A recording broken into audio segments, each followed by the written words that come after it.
First off, a confession. I've wanted to work in government and foreign policy since probably middle school, but the last time I was hunting around for a position towards the end of the Obama administration, I felt a little awkward about it. Sure, I was smart and competent and had read a lot, but young people like that are a dime a dozen in DC. Sports analytics has this concept called value over replacement player, which attempts to get at how much any one player would contribute to the team over the average talent at their position. Back then, my foreign policy staffer VORP score wasn't all that impressive.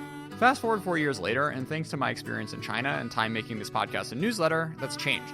There are very few people in my age cohort who have a deep understanding of both China tech issues and U.S. instruments of power. Given the importance of this issue set and the contribution I think I could make, I feel comfortable making the hard sell now. If you or any of your friends are looking for a special assistant or policy advisor in, state at SP, EB, or EAP, Commerce and BIS, Treasury and International Affairs, or OSTP, or anywhere else my background might be put to good use, do keep me in mind. Now, on with the show. What will a Biden administration foreign policy look like? What's going to happen on tech and trade? How will debates within the Democratic Party on what to do about China shake out? Where will Congress be on these set of issues? And how will Biden the man impact foreign policy?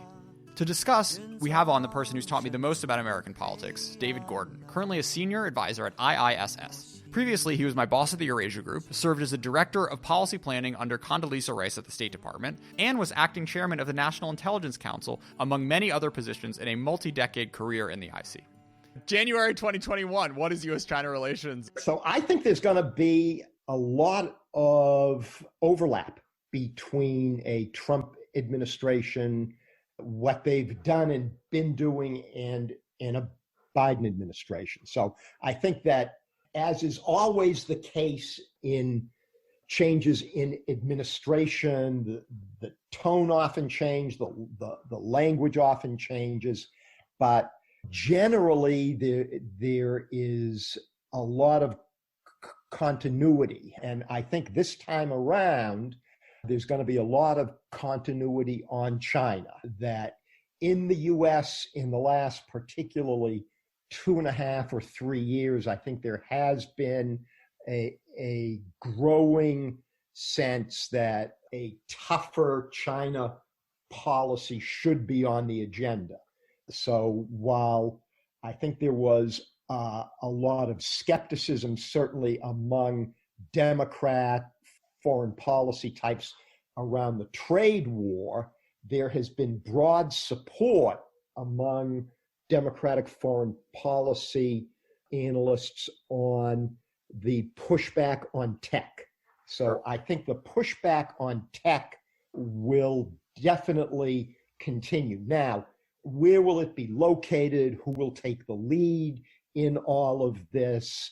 What of the details might be different? Too soon to know. But I do think that while the Trump administration put a lot of energy into building an international coalition on tech, it did so in typical Trumpian ways of, you better be with me or we'll screw you on this. So I actually think that the latent potential for building up a pretty broad coalition on tech, particularly on 5G, is quite strong. So the relative hardline-ness of a Biden administration vis-a-vis China is something a lot of people have spent a lot of time thinking about.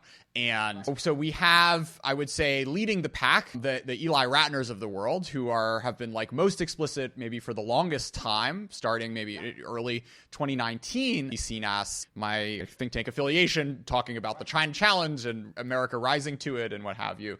Perhaps a little bit less aggressive if you read between the lines of public statements. You look at maybe a Michelle Flournoy, who, while acknowledging it, you also see some sort of statements where she says maybe what we're doing vis-a-vis Chinese technology is too aggressive. She was supposed to come on the podcast this past Friday, but postponed. Hopefully we'll still get her on to ask her directly. But I'm curious, David, it's not entirely united. So then the way to get at where all these chips are going to fall is you look at the external forces and also you look at what the president thinks. So maybe if you want to take a sentence at those two, maybe how public opinion, Congress, and like where you think Biden himself's head is at on these issues. Yeah, so it's a great question. So given the fact that the Dems did not do very well down ticket, and the fact that I think the odds of the Dems taking the 2 Georgia Senate seats in the January 5th by-election are really pretty low. They may get one of them, but I would be very surprised if they got both. So I think there's almost a 90% likelihood that we are looking at a Republican Senate.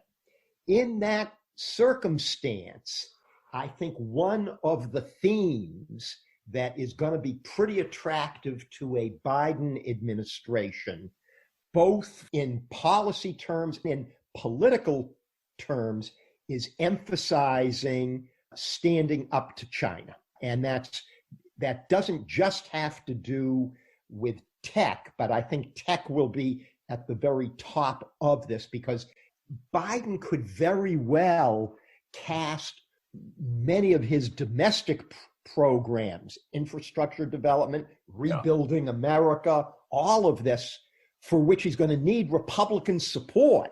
If you cast all of this as part of a making America strong at home enough to take on China, that will probably get some traction for him. So, interesting. The Kurt Campbell on a think tank event the other day said, you won't have to wait too long before you start seeing pre-K be framed as an anti-China initiative. Exactly.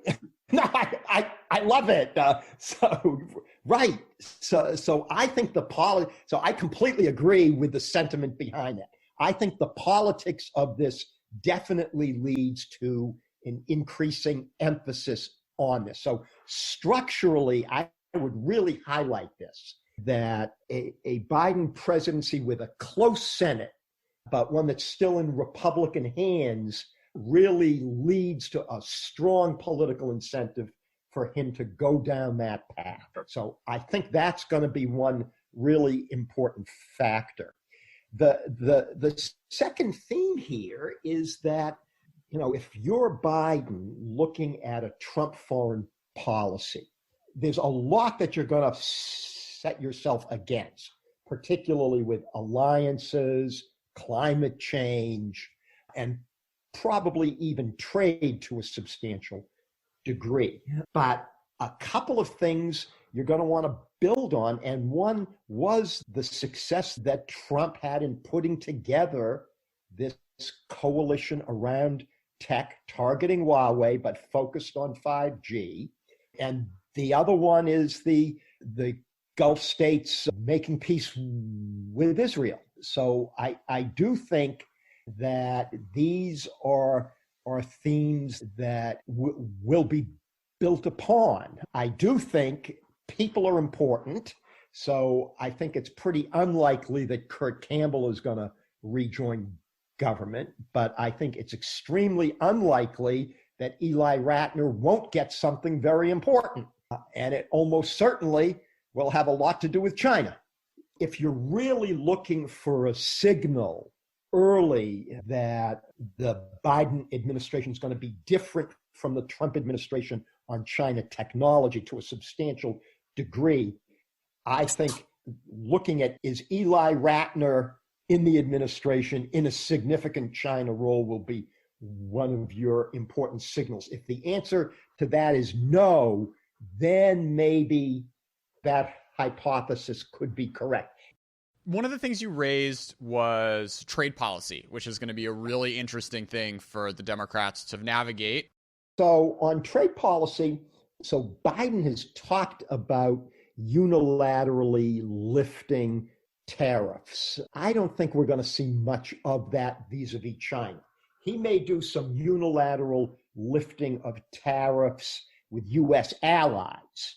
I think one of the big themes that's going to be different between the Biden administration and the Trump administration is, I think Biden goes back to the older policy of you give America's allies a little more leeway in trade negotiations.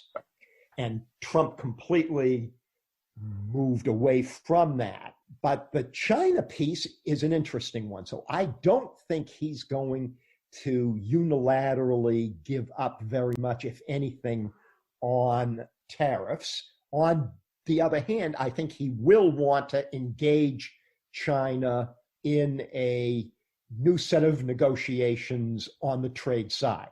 So I would suspect that China is going to be his priority for trade negotiations. It's not going to be Europe. It's not going to be the UK. It's not going to be TPP. It is going to be China. The challenge here is that what he's going to be looking for, frankly, in most cases, is also going to be pretty similar to what the Trump administration was looking for in the comprehensive trade negotiations between Lighthizer and Liu He. The one big difference is going to be that Trump himself was a tariff guy. Biden is not a tariff guy. So I think that the Biden administration will be willing to put much more on the table in terms of things that could look good for China than would the Trump administration. So I think the prospects here are somewhat higher. But again, if you go back to the comprehensive negotiations that fell apart in the spring of 2019, that the failure of the Chinese to be able to negotiate that successfully is something that the Biden people are going to be very aware of. So this is not going to be an easy negotiation, but I do believe that this is one of 2 or 3 areas where the Biden administration is really going to make a very serious push at doing something to offset geopolitical tensions and technology tension. So you mentioned you were bearish on, what some people have been talking about as like, we're going to do multilateral everything, and that includes trade deals. Why don't you think that's going to be that's necessarily in the cards? Yes. So yeah, I just think that the Biden administration's priorities are going to be 90% domestic. They're going to be 90% domestic, and they're not going to be around trade. And I think to the extent that they're around trade, they're around the ongoing trade issues that were put in play by the Trump administration on China, rather than anything else. That makes sense. And it's also the politics on trade are really hard. And Biden... Politics on trade are always hard. That's right. And they're not going to be easier. And that's why I think that Biden will try to do something with China, which ironically, the domestic politics of that might be easier than some of the others. It's interesting because that's the congressional dynamic historically has been the executive has tried to be easier, has wanted to have friendlier relations than Congress was comfortable with vis-a-vis China and other sort of human rights offender type countries. So one of the interesting questions, Jordan, is the degree to which human rights issues are going to come into play for a Biden administration. And the immediate one here is going to be a bear for Biden, and that's Hong Kong, because I just don't see what the instruments are that the U.S. has to really, in a meaningful way, shift the dynamics on Hong Kong, which are leading to, I think, a quite rapid incorporation of Hong Kong more directly into the Chinese polity, and a loss substantially of Hong Kong's status as a financial center and as the entrepot to China. And even the asylum stuff, it's hard to make that work if people can't leave Hong Kong. Exactly. Here's where you're getting, I think, the first really serious, obvious example of the reconnaissance state, right? That I'm sure China has eyes and ears on all of the key activists, and is just not going to let them leave. They're not going to be able to get to any embassy to seek asylum. The 2022 Olympics is going to be a really interesting moment and potential forcing function for all of this.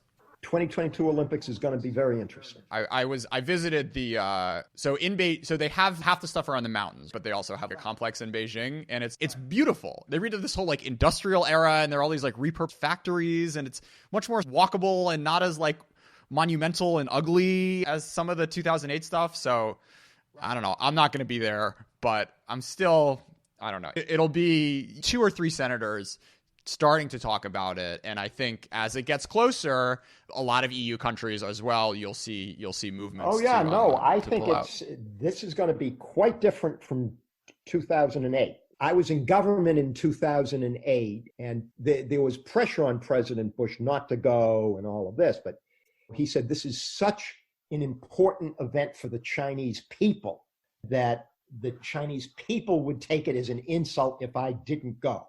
And that would hurt the United States. And I think that was the right decision to have made. The China of 2008, pre-Xi Jinping, is a pretty different China. It's the Winter Olympics, whatever. It's not as big a deal. NHL's not even going to be there.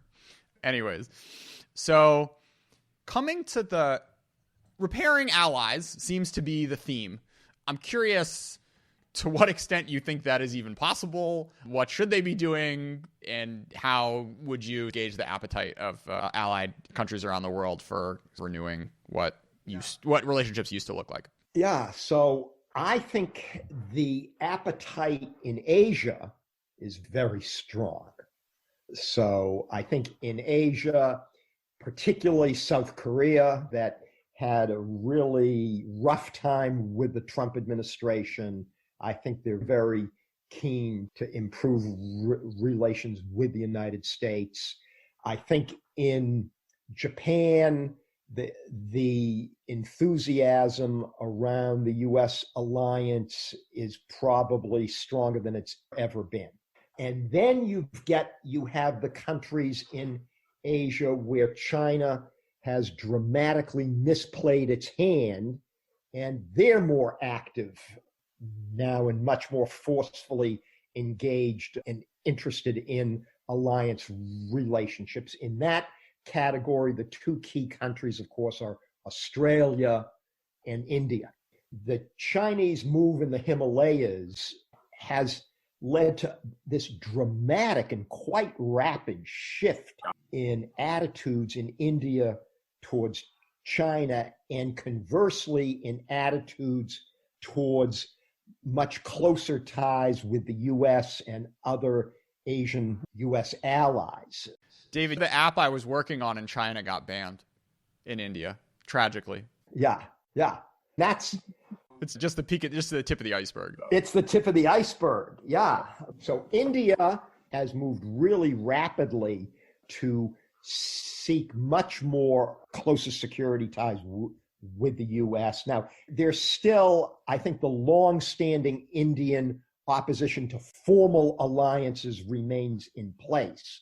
But the Quad, this informal alliance relationship among India, Japan, Australia, and the U.S., I think the Quad really gets built up.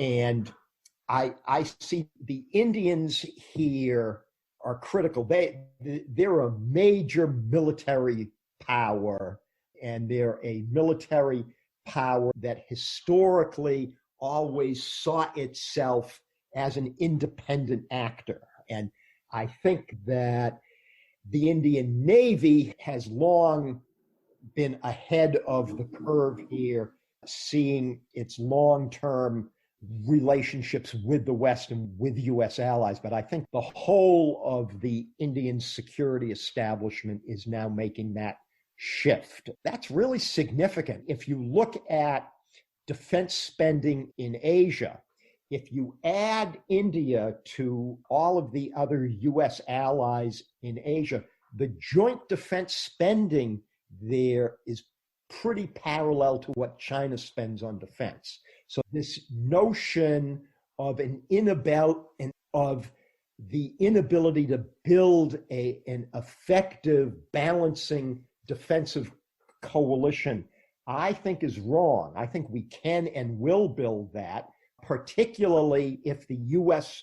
remains committed to being an active player here. That's really interesting.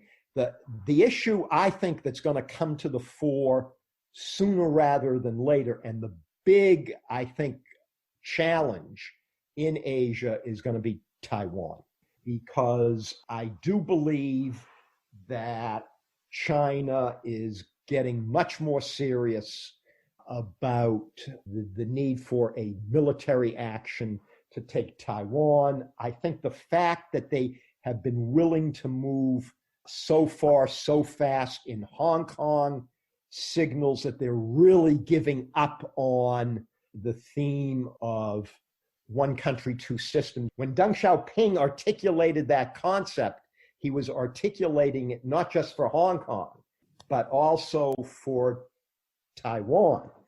The worry here is really about Taiwan. And, that will be the focal point. I think that there's no question that the U.S. will continue to put a priority on technologies that emphasize U.S. defense in the face of Chinese weaponry that is increasingly capable of interdicting a U.S.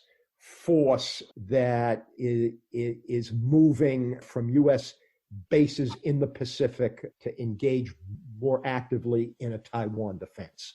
Yeah, no, it's a really hard question. And some of Michel Flournay's past writing has basically looked at the coming austerity, which is likely to hit the Defense Department in the wake of a global pandemic, as being a bit of a forcing function for these sorts of hard decisions, because the carrier hanging out in Honolulu is not going to do the trick. Carrier hanging out in Honolulu is not going to do the trick. But you've already seen, it's quite interesting to me that the Marine Corps, which was really the element of the military that had gone the most all in on counterinsurgency, counter-terrorism engagements. The Marine Corps is now thinking of itself and beginning to develop concepts to be the leading edge of a force that can be deployed in various parts of Asia as a counter to Chinese forces. And so that's a big change. So here's a question for you, David. You were in government back when we still had great power conflict, and have lived through the 30 years of not that in counterinsurgency and all this stuff in the Middle East and South Asia. And now we see Congress and the executive branch and the IC and the military and the State Department all trying to work their way back towards the sort of muscles that have really atrophied over the past 30 years. So I'm curious, I don't know, you can take this any direction you want. Like, what's your sense of it? What lessons do you have? How are they going to overreach? What do you think is important to keep in mind as we adjust out of the counterterrorism era and into this great power competition time? Yeah, so I think the most important point here is that China isn't the Soviet Union, and the U.S. relationship with China isn't the U.S. relationship with the Soviet Union. So on the China isn't the Soviet Union, it's that China much more dynamic, much more engaged broadly, globally in all sorts of commercial endeavors, scientific endeavors, financial endeavors. The Soviet Union had its sphere of influence, but beyond its sphere of influence, it had very little in terms of relationships. So the U.S.-China relationship is also exceptionally deep, particularly on the economic side. And so while I do think that some decoupling on the technology side is both the right thing to do and doable, broadly, decoupling is not a strategy that is going to get us where we need to go with China. And so recognizing those two key differences is going to be central to getting the China challenge right. I think this is a very long-term challenge, but because of the much more highly integrated nature of China's relations with the rest of the world and of U.S. relations with China, and because of so many of the large, tough issues that face the world, from climate change to infectious diseases to migration, really need to have China on board, that the approach of isolating and decoupling is really not going to make a lot of sense. So I think we are going to want to keep up both the strengths that we have in terms of both military technology and larger technologies. The one thing that troubles me a lot about the U.S. debate around China and China technology is, if you read the newspapers or you just listen to people on TV, I think the notion is that China's ahead of us on technology. Nothing could be further from the truth. They're not a little behind, they're substantially behind. I think the notion that we're in something in which the stakes are very immediate and very high, I think are very often overstated. On the other hand, this is the principal challenge of our time, is both being able to compete with China, but also avoiding a conflict with China. So both of those need to be the signposts here for the United States. And I'm struck by the advantage that the U.S. has, and I think will continue to have, over China in terms of its ability to work with other countries as partners. Whereas China has nothing in its history, in its very long history, of working effectively on a partnership basis. And I think what we've seen even in the last year is a signal of how hard it is for China to do partnership relationships that are more balanced. So coming back to something you spoke to earlier, the finding the golden mean here of being motivated enough to spend money on investing in science and technology, and potentially hurting some factories in America because we need to be friends with our allies because China's around, while at the same time not blowing it up into this true 1962 Cold War mentality where you throw away a lot of the circuit breakers and the kind of mutually beneficial economic interaction that the US and China has, is something I'm worried is impossible given our democracy and the sort of dynamics at play, particularly in Congress, when it comes to this sort of thing. I'm curious if you're, and you also, as a knock-on effect, you get all the whole McCarthyism type stuff, which you're seeing at the fringes now with the, racial slurs and the attacks on the street, but this could get much, much, much worse. So that is a legitimate concern. Can I say I'm confident we're going to get this right? I believe that we will, but there is definitely a chance that we won't. So this is definitely not something that is going to be easy to do. It's also something that doesn't just depend on what we do, because it also depends on what China does and on what the Chinese leadership does. And that's why I think that looking back just not all that many years to the early days of President Xi Jinping's rule, people in the West were optimistic about Xi Jinping, that he was dynamic, he was going to be a reformer, he believed in the private sector, all of this. And in fact, he's much more authoritarian than China's recent leaders, and he is much more adventuresome than China's recent leaders. The Ant Financial thing was such a Putin move. It was, this guy's getting a little too big for his britches now. I mean, it's fascinating. The Ant Financial thing was a very big Putin move. I'm glad that you raised this. In 2004 or 2005, I forget the year, Putin began his move against the country's richest businessman and most globally successful business. This is Mikhail Khodorkovsky and Yukos. And there are definitely shades of this in the move against Ant Financial.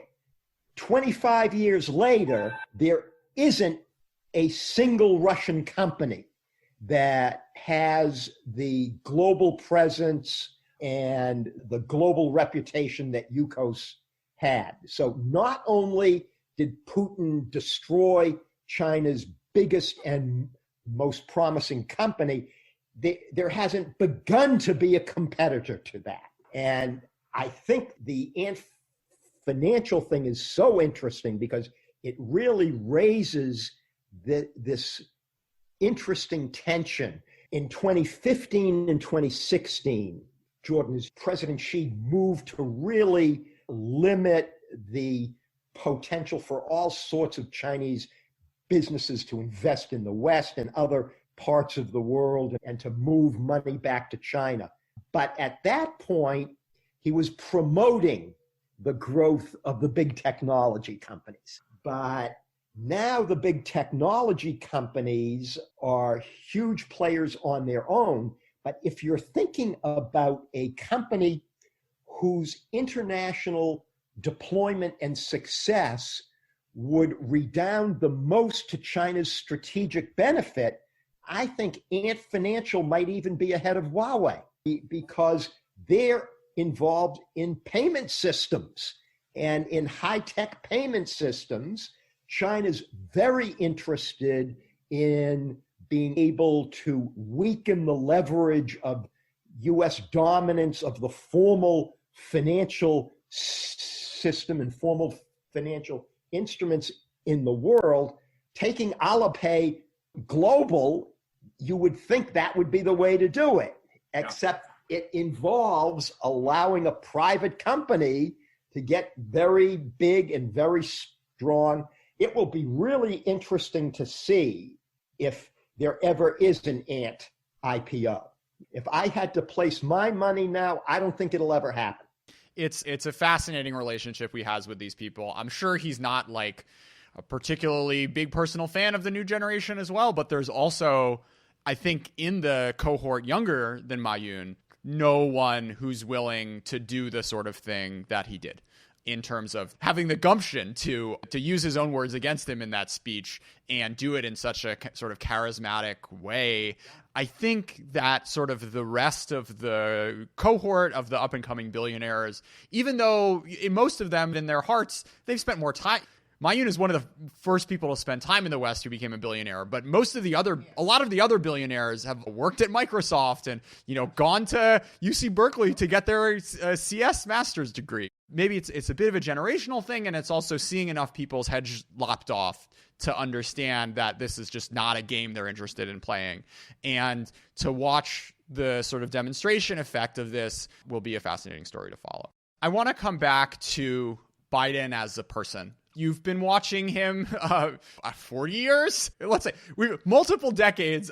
David has been involved in this sort of issue. So I'm curious if you could just do a little reflection on him as a president, as a foreign policy thinker, and what what sort of mindset is he taking this to the issue set? So I very much see Joe Biden as the right person for this time, that he's a very serious guy. He's empathetic. He's gone through very tough times. He is quite balanced.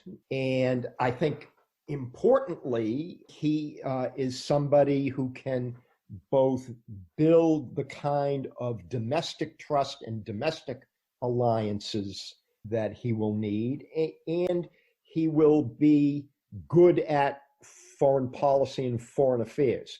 Now, Biden has been a better diplomat than he has a foreign policy thinker. I think that a lot of the ideas that he's raised over the years, he was the one who wanted to divide Iraq into three separate countries, which would have absolutely created a disastrous situation in that part of the world. So I don't think that his ideas are necessarily great, but his instincts are good. His instincts are good. He's always had a very competent and high quality staff. He has always led that staff to work effectively with others. He had really important bipartisan relationships in the Senate, most importantly with Senator John McCain. So I think that all of these are going to bode well for him as president. I think, the China issue is going to be the issue for him. And how will he handle it? There is going to be a lot of different interests in play here in his administration. I think the business community and the financial community will come in and really try to seek a lowering of tensions. He will want to do that, but then the question is, how do you do that while maintaining the focal point on technology? I think Biden will try to put together some form of multilateral public-private partnership on creating an alternative or several alternatives to Huawei on the 5G rollout. And I just thought it was unlikely that President Trump would create an administration that had the competence to do that, even though he'd be interested in doing it. So I'm reasonably optimistic about Biden presidency. And he also will have to develop some kind of a relationship with Xi Jinping. That's the wild card here. David Gordon, thank you so much for coming on China Talk. Jordan, my pleasure. I enjoyed it as always.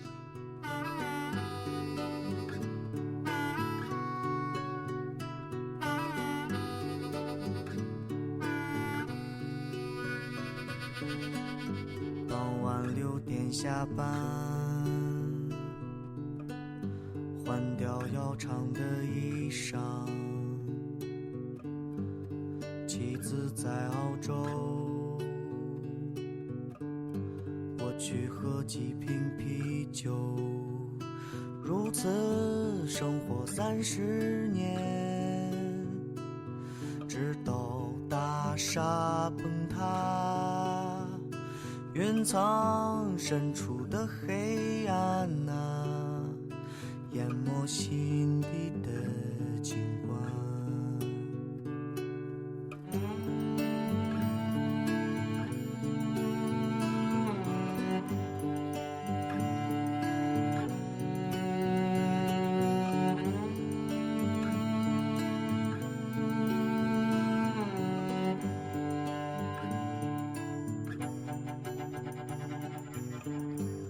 在八角柜台，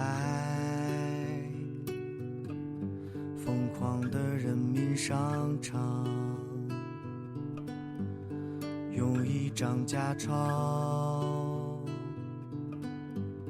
买1把假枪，包围他的生活，直到大厦崩塌，夜幕覆盖华北平原，忧伤浸透他的脸。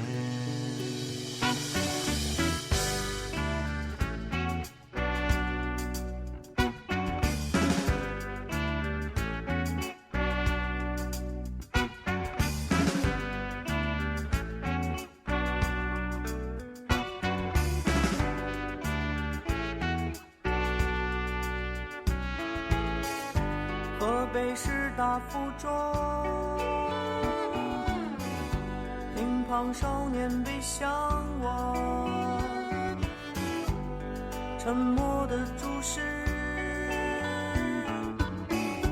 无法离开的教室，